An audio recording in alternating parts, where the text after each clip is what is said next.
Mr. Cramer, 5 minutes for questions. Thank you, Mr. Chairman. Thank you, Mr. Secretary, for being with us again. Thank you for your excellent leadership at a very important agency. Before I drill down into what's most important to me today, specifically the fossil energy research and development budget, I want to associate myself with Mr. Peters' comments about ITER. Even though San Diego is a long ways from North Dakota, his point about leveraging that resource, I think, was made well, and I also want to associate myself with the fact that I do feel like there's greater confidence given recent changes in leadership, and, yes, and appreciate your attention to that and your vast knowledge of it, so thank you for that. And with that, I do want to get to the more concerning topic for me, and that is the administration seems to be sort of sliding away from a commitment to at least, if not pilot scale, commercialization gap with demonstration projects in the fossil energy R&D, particularly as it relates to where I think the focus ought to be, and that is carbon capture and utilization and storage of CO2 from coal-fired power plants. Now, we know and we appreciate in North Dakota your role, your agency's role in partnering with the Energy and Environmental Research Center at the University of North Dakota and some of our utilities, particularly Minnkota Power, in looking for some opportunity, testing some opportunity for an alum cycle or you know, and some of these new technologies that will bridge coal, coal's past and coal's future as a clean resource.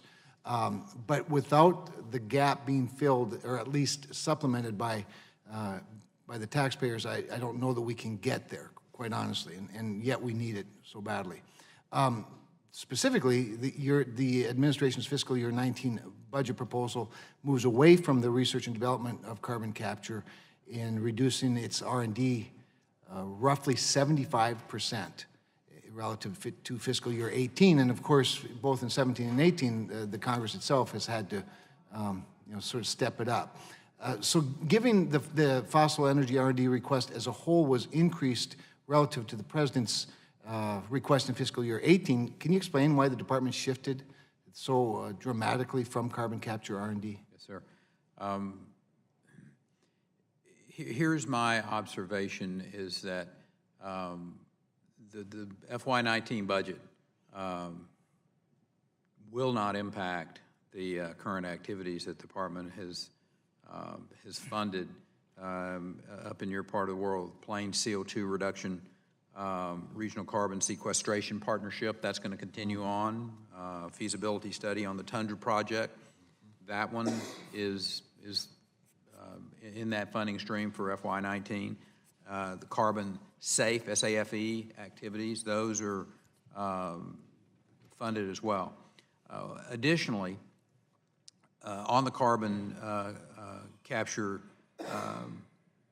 issue, last year in about May, I was in China for the Clean Energy Ministerial, and we were able to get CCUS placed into that. Now, obviously, these are not dollars that are going to be spent in North Dakota, and I understand that, but I think from the standpoint of the commitment of the agency to the carbon capture, utilization, sequestration, and actually yesterday, Chairman Alexander in the Senate was talking about being able to find, obviously using our national labs, using our universities that we have relationships with, a use for carbon dioxide is that, you know, and again, there's no eureka moment here, but you know, those are the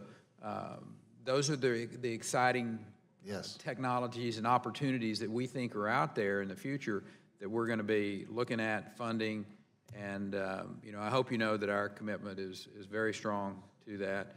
Senator Hoeven, my former governor colleague, he and I talked at some length yesterday about the opportunities that we can work on together with North Dakota and DOE. In my remaining seconds, let me first of all strongly encourage you and invite you to North Dakota as it now warms up and thaws out to come in and see the work at the University of North Dakota.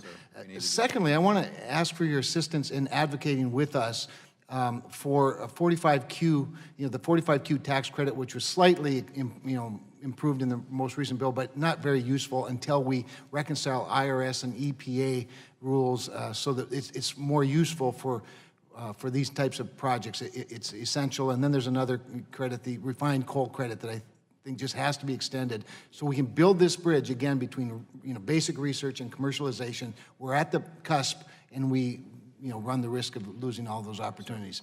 As you said, innovation, not regulation, is our motto. I like it. Let's live with it. Thank you.